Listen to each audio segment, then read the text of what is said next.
Halo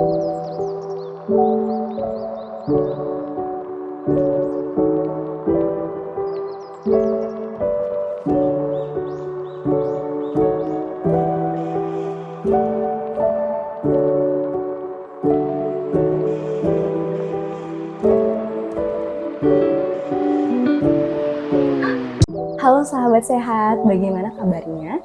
Semoga dalam keadaan sehat selalu ya. Perkenalkan, saya Irfana Salimar, selaku pembawa acara podcast Germas, Gerakan Masyarakat Hidup Sehat. Pada kesempatan yang pertama ini, saya mendapatkan kesempatan untuk mewawancarai Ibu Kepala Dinas Kesehatan Kabupaten Waikana. Sebelum memulai kesempatan ini, alangkah baiknya kita bersama-sama menyaksikan kurikulum vitae dari Ibu Kepala Dinas Kesehatan Kabupaten Waikana. Selamat menyaksikan. Kurikulum vitae dari Ibu Kepala Dinas Kesehatan Kabupaten Waikana, Ibu Srikandi SKMMM. Beliau lahir di Mulang Raya pada tanggal 4 Maret 1970 dengan NIP 1970-0304 1988-12-2001 dengan pangkat golongan Pembina Utama Muda 4C dengan email yang bisa diakses di s.kandi89@yahoo.co.id.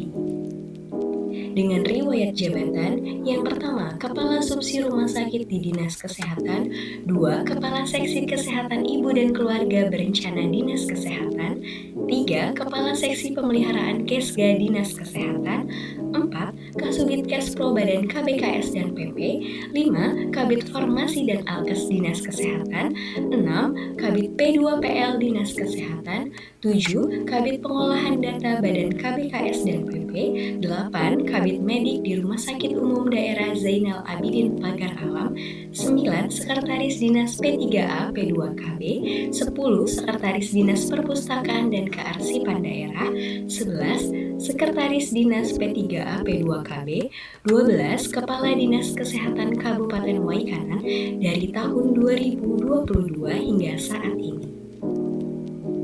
Sekian video kurikulum vitae dari narasumber. Selamat siang Ibu, apa kabarnya? Selamat siang Fana, Alhamdulillah sehat. Alhamdulillah. Selamat datang Ibu di podcast Germas. Hari ini kita mau membahas tentang Germas atau Gerakan Masyarakat Hidup Sehat ini. Yang pertama, mungkin Fana mau nanya nih Bu, tentang gambaran umum masalah kesehatan pada usia produktif di Kabupaten Waikana itu bagaimana Ibu? Baik Fana, jadi memang ada usia produktif di Kabupaten Waikanan itu masih ada triple burden disease ya, itu atau 3 beban ganda yang diderita, dan ada juga triple burden disease terdiri dari ada penyakit menular, ada penyakit tidak menular, dan ada lagi itu reaming disease, re-emergency disease. Ini penyakit yang pernah hilang namun kemudian muncul kembali, seperti ada penyakit difteri, kan ini sebelumnya sudah nggak ada ya gitu, tiba-tiba ada penderita difteri yang muncul, ada lagi campak gitu, penyakit menular yang tidak menular, atau penyakit yang hipertensi seperti itu makin banyak. Yang kalau yang pertama tadi Ibu sebutkan yang ada campak, ada itu penyakit menularnya. Ada juga yang penyakit yang tidak menular. Sekarang ada hipertensi, ada diabetes, ada kanker, ada jantung. Nah, sekarang ini trennya makin meningkat. Gitu. Oleh karena itu kita berupaya germas untuk menurunkan angka penyakit-penyakit tersebut, Fana. Oh iya, berarti dari masalah, berarti yang paling banyak ini penyakit yang tidak menular atau yang menular? Sepertinya penyakit menular tidak menular ini imbang ya, Van. Karena penyakit menular itu sendiri kita ada SPM yang harus dicapai. Ada penyakit menular itu kayak campak, difteri itu seharusnya memang tadinya hilang, sekarang udah ada. Kalau penyakit menular yang itu ada TB paru, seperti itu ya, ada TB paru.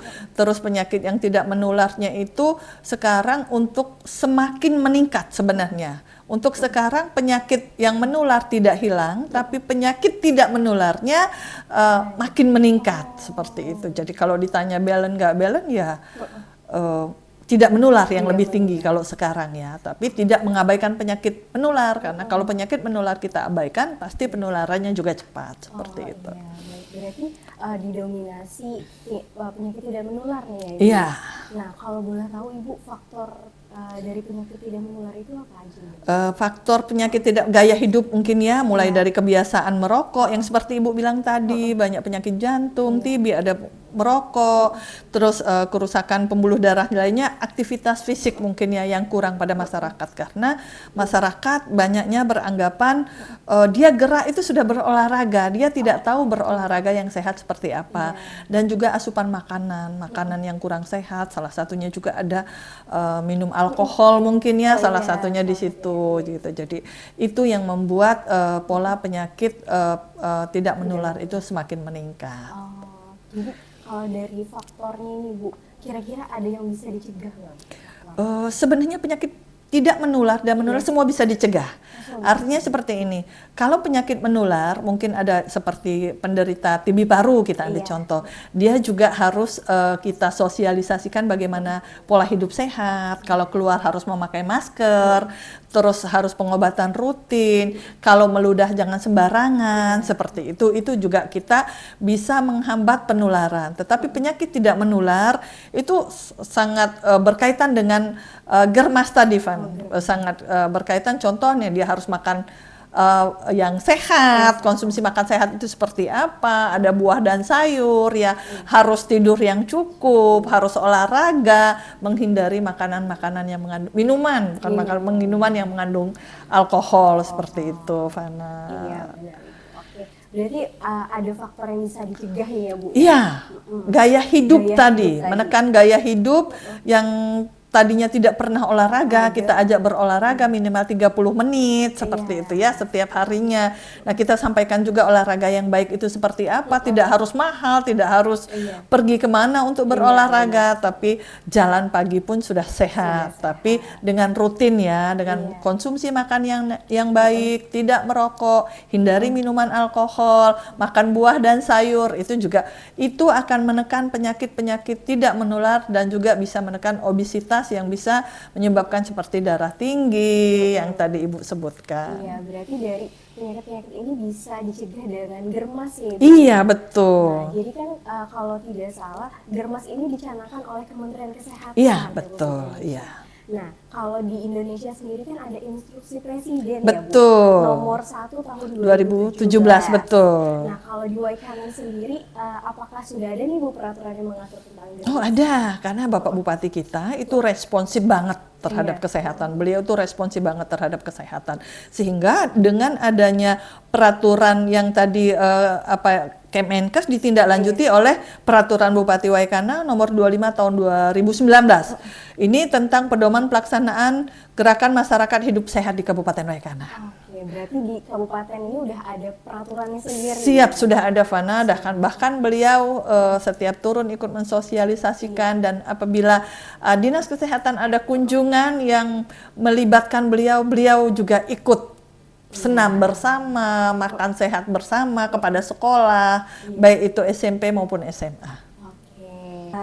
Jadi kan tadi Ibu sudah membahas tentang peraturan germas ini. Iya. Kalau cara penerapan germas untuk masyarakat ini gimana? Kita sosialisasikan 7 langkah germas, Bu, karena kita sosialisasikan 7 langkah germas. Sebenarnya sudah Ibu sebutkan tadi, mungkin tapi lebih rinci ya. Ini contohnya olahraga fisik 30 menit dalam intensitas yang teratur ya. Terus cek kesehatan, berat badan, tinggi badan, cek lingkar perut, tekanan darah, kadar gula. Selanjutnya kadar gula, kolesterol, asam urat. Yang keempat, menjaga kebersihan lingkungan. Karena dampak lingkungan besar ya di rumah dengan cara pengolahan sampah yang baik dan tidak merokok. Tidak merokok dalam rumah dan juga mengkonsumsi minuman yang mengandung alkohol. Terakhir ya menggunakan jamban yang sehat. Karena kalau jambannya nggak sehat, pudar semua nanti yang iya, lain-lainnya. seluruhnya ya, Bu, Iya, berarti. kebetulan Waikanan sudah ODF loh. Oh, alhamdulillah. Dari Waikanan tahun sudah berapa? ODF kalau tidak salah 2019 Waikanan sudah ODF. Sudah Iya. ODF. Iya. Berarti sudah bebas buang air Besar sembarangan. Iya. 100% ya, Bu? 100% karena Pak Bupati kita juga pernah mendapat penghargaan dari Kementerian Kesehatan itu berkaitan dengan ODF juga ya, gitu Iya. langsung. Iya benar, wah luar biasa ya Bu ya. Kalau untuk langkah Germas yang pertama ini tadi kalau nggak salah dengar aktivitas fisik ya Bu ya. Nah masih banyak nih Bu masyarakat ini yang bingung antara aktivitas fisik dengan olahraga. Kalau boleh tahu bedanya apa ya Bu? Dia ini serupa tapi tak sama, Van. Oh. Artinya gini ya, aktivitas fisik dapat didefinisikan sebagai setiap gerakan tubuh yang dihasilkan oleh otot, rangka yang menghasilkan pengeluaran energi. Iya. Aktivitas fisik dalam kehidupan sehari-hari dapat dibagi dari beberapa kategori, mulai dari pekerjaan, olahraga, pekerjaan rumah tangga, aktivitas lain. Jadi setiap aktivitas yang kita lakukan sepanjang hari diberikan gerakan, contoh aktivitas fisik. Sedangkan olahraga, nah kayak mungkin Fana kan ini ya di rumah masak, nyapu, jalan, nah itu aktivitas fisik. Nah tapi sedangkan olahraga dilakukan secara terencana. Terencana dan berulang-ulang memiliki tujuan untuk meningkatkan pemeliharaan kebugaran fisik. Oh, jadi seperti kalau itu. olahraga itu direncanakan. Direncanakan dan teratur. Kalau kita aktivitas fisik kan enggak. Gitu. Oh, bedanya berarti ya, itu serupa tapi tak sama ya. Iya benar, hampir mirip ternyata Iya. ya Bu ya. Tadi Ibu juga menyebutkan salah satunya ada yang makan buah dan sayur ya Bu. Iya. Nah, apakah setiap harinya tuh ada ketentuan porsi khususnya di Bu? Sebenarnya anjuran dari Kementerian Kesehatan setiap kali makan, kalau dahulu mungkin kita kenal dengan 4 sehat 5 sempurna Iya, 4 gitu sehat, loh. 5 sempurna. Ada susunya kalau dulu ya. iya, Jadi tapi sekarang namanya porsi makan sesuai dengan gizi seimbang. Berubah menjadi gizi seimbang gitu loh ya. Setiap kali makan harus ada protein, baik protein nabati, protein hewani, makanan pokok, sayur dan buah, dan setiap harinya memerlukan 2 sampai 3 porsi protein nabati, 3 sampai 5 protein hewani, dan buah dan sayurnya juga seimbang ya. Jadi minimal minum air putih 8 gelas sehari, 2 liter, 2 seperti liter. itu. Kalau dulu ada susu, sepertinya sekarang nggak ada susu lagi, Fana. Oh, jadi udah nggak ada 4 Iya, sehat 5 jadi sempurna. tidak ada 4 sehat 5 sempurna, tapi gizi seimbang. Gizi seimbang. Begitu. Berarti harus di dalamnya ada makanan pokok ya. Bu? Iya, Protein ada hewani, protein hewani, protein nabati, sayur, dan ada buah. karbonnya. Buahnya. Tapi kalau bisa karbonnya porsinya juga harus seimbang gitu. Jangan banyak karbonnya. Iya, gitu. banyak nasi Iya. dibanding lauknya ya Bu. Iya. Ya. Oke.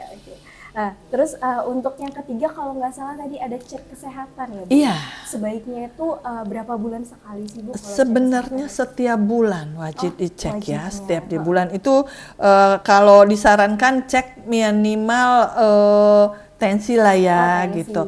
Nah kalau teratur semua berat badan, tinggi badan 6 bulan lah ya 6 gitu loh. bulan. Kalau tinggi berat badan kan nggak signifikan naiknya Iya. ya. Jadi secara komprehensif sebaiknya dilakukan 6 bulan. Iya. Tapi kalau sudah bergejala Iya. untuk menghindari penyakit-penyakit tadi, alangkah baiknya setiap bulan dilakukan kontrol. Makanya ada yang udah hipertensi Iya. itu darah tinggi, tiap bulan dicek, jangan sampai tiba-tiba tidak terkendali.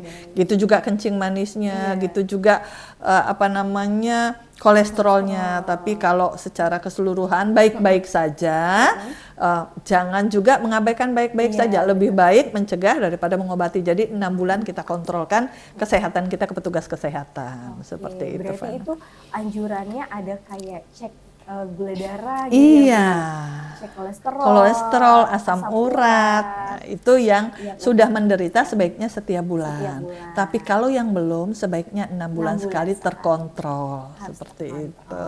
Iya. Berarti bisa ceknya bisa di mana aja nih? Bisa Bu? di mana aja. Kalau kita itu Puskesmas dia boleh. Iya. Puskesmas itu ada kegiatan dalam dan luar gedung. Iya. Pada saat dia mau di dalam gedung, kan dia boleh datang ke puskesmas. Iya. Apabila tidak, puskesmas itu ada PTM yang Ibu bilang tadi. Iya. Ada program PTM-nya yang melakukan itu di posyandunya juga.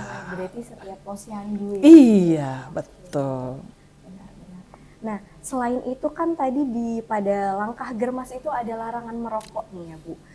Kan kita tahu bersama kalau rokok itu menyebabkan banyak sekali masalah, baik untuk yang dirinya yang merokok ataupun keluarganya. Sebenarnya dampak apa sih Bu yang bakal berefek negatif nih Bu buat keluarganya? Dampaknya banyak, Fana. Artinya perokok pasif dan perokok aktif. Oh iya, ada Yang dua. merokok aktif, yang merokok pasif lebih bahaya lagi. Dua-duanya bahaya, tapi lebih bahaya perokok pasif. Makanya tidak boleh di dalam rumah. Contoh apabila dia punya ibu hamil ya, ibu hamil bisa membuatkan balitanya stunting, bisa buat bayinya berkembang tidak baik, gitu ya. Abis ngerokok juga dia ngerokok di luar. Sebenarnya kenapa dilarang merokok? Dia ngerokok di luar. Kita siapkan tempat merokok.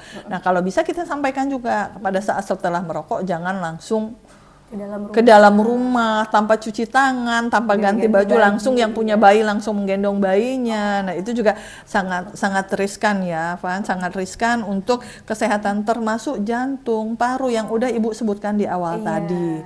Tapi yang paling bahaya ada ibu hamil, anak balita gitu loh.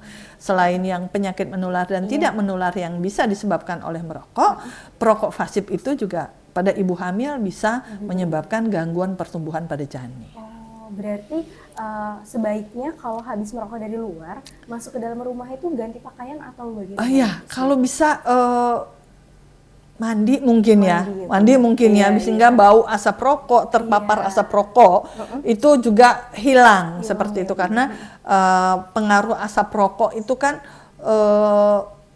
besar juga ya, besar juga gitu. Abis gendong bayi gitu loh, jadi bayinya juga masih terhirup nikotin mungkin ya, faktor rokok. Iya, masih ada partikelnya di situ gitu loh, Fana. Jadi berarti anjurannya lebih baik mandi ya Bu ya Iya. setelah merokok di luar ruangan. Iya.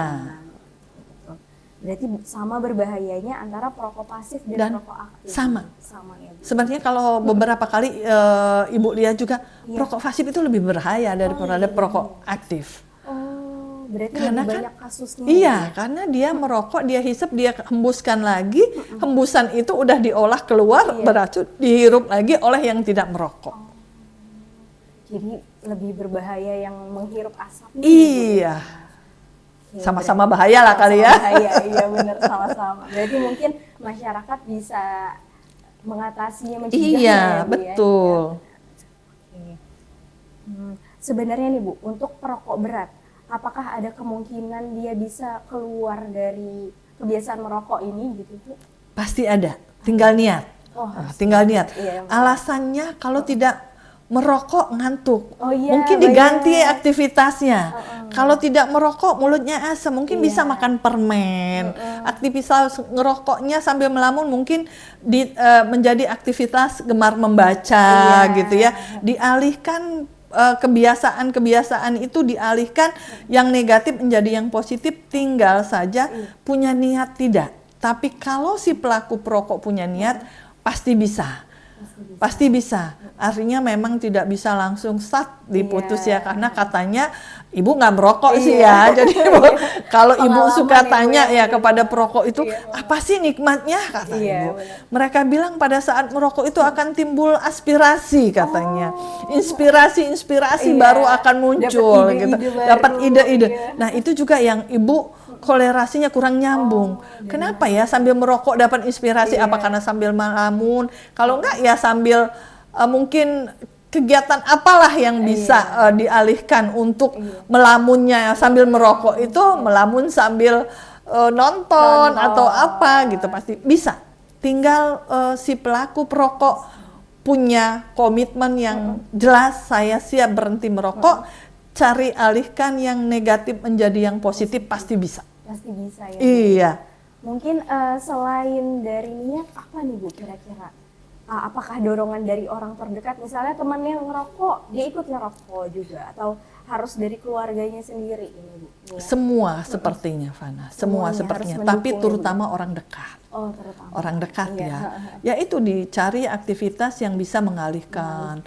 Dia berolahraga mungkin biar senang, ajak Iya. orang-orang terdekatnya sambil berolahraga seperti itu ya. Jadi sambil ngobrol, sambil Iya. makan kacang Kacang, camilan iya. mungkin gitu loh.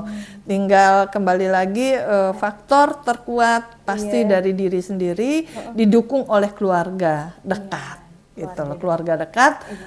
Artinya kalau dua ini sudah punya komit yang pas, teman pasti bisa mengimbangi kan. Iya. Ketemu teman lebih sedikit waktunya dengan Di ketemu orang-orang keluarga, dekat iya, gitu. benar. Oke, berarti asal ada niat dan tekad yang kuat dari para perokoknya ini bisa ya Bu ya? Bisa, insya Allah bisa. Insya Allah, oke.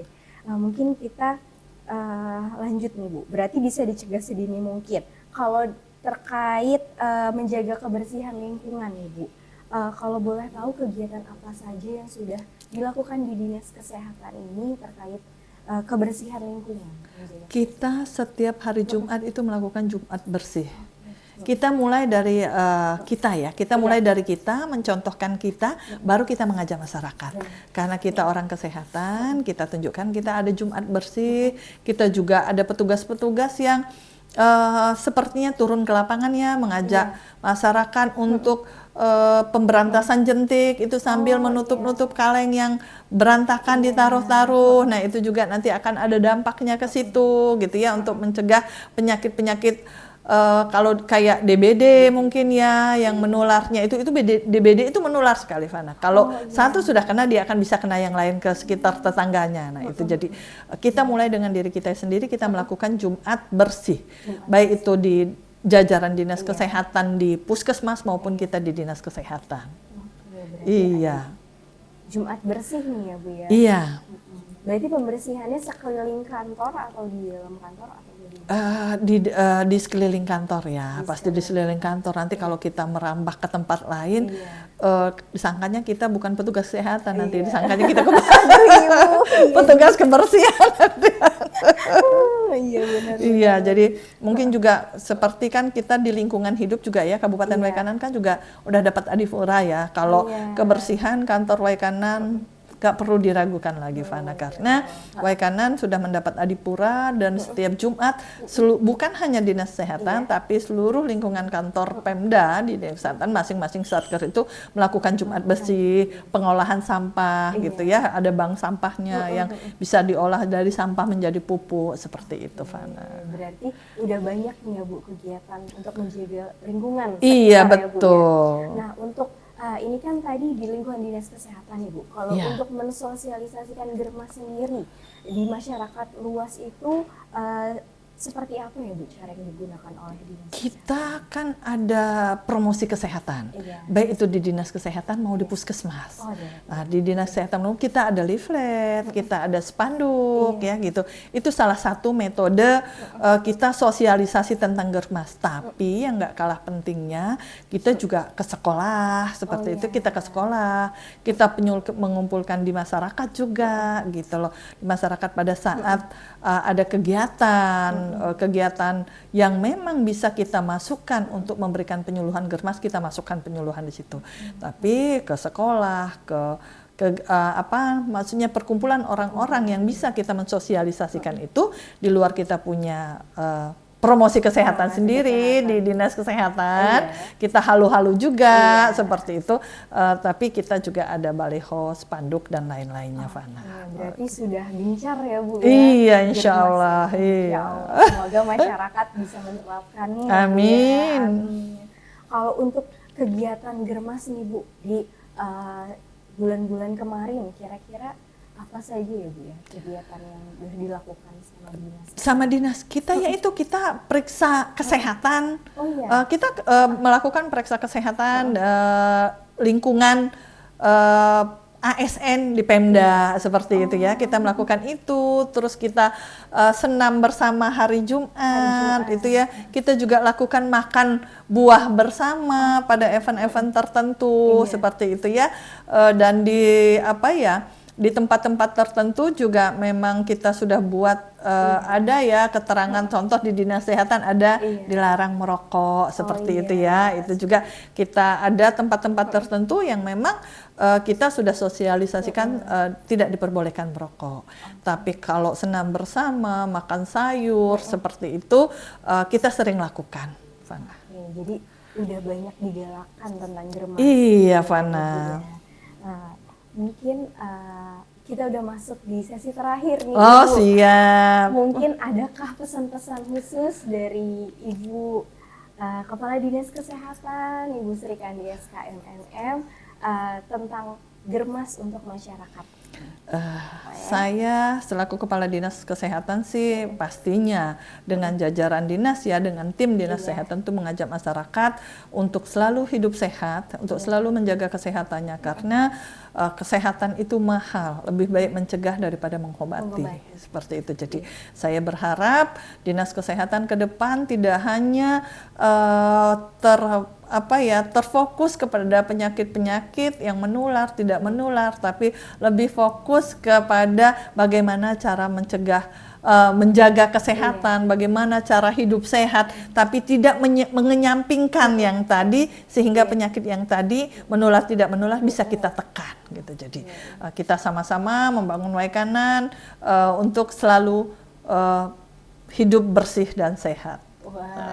Untuk mendukung visi misi Pak Bupati kita, Fana, menuju Waikanan unggul dan sejahtera. Kalau mau unggul dan sejahtera harus sehat. Kalau nggak sehat nggak bisa kita nanti sejahtera. Bener Ibu. Siap, Fana. Siap, terima kasih banyak Ibu. Ini kita sudah masuk di akhir acara. Siap.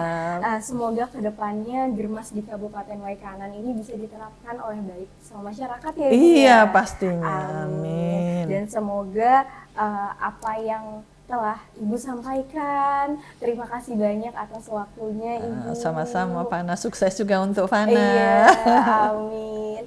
Bu, mungkin bisa saya simpulkan nih Bu. Siap. Dari yang kita diskusikan dari tadi ya Bu Oke, ya. oke, Yang Fana. pertama mungkin di Kabupaten Waikanan sendiri usia produktif ini didominasi dengan penyakit tidak menular ya Ibu. Iya, Seperti betul. contohnya hipertensi Iya, dan diabetes. betul. Dan ini bisa dilakukan upaya pencegahan ya Bu, Iya, ya, benar betul, ya. Dengan germas Iya. yaitu yang memiliki 7 langkah ya Bu. Iya. Yang pertama ada aktivitas fisik, Iya. makan buah dan sayur, cek kesehatan secara berkala, menjaga kebersihan lingkungan, tidak merokok, tidak mengkonsumsi alkohol, dan menggunakan jamban. Serta beberapa kegiatan yang sudah dilakukan di Kabupaten Waikanan ini ya Bu ya, seperti misalnya kebersihan di hari Jumat ya Ibu ya, senam bersama dan lain-lain ya Ibu ya.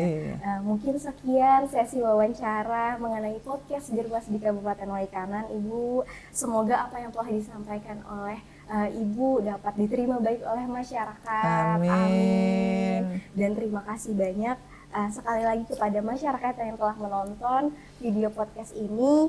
Semoga informasi yang didapatkan ini bisa diterima oleh banyak. Amin. Terima kasih juga Fana. Sukses untuk Fana, sukses untuk masyarakat Waikanan. Amin. Sekian podcast Germas, Gerakan Masyarakat Hidup Sehat. Saya selaku pembawa acara pamit undur diri.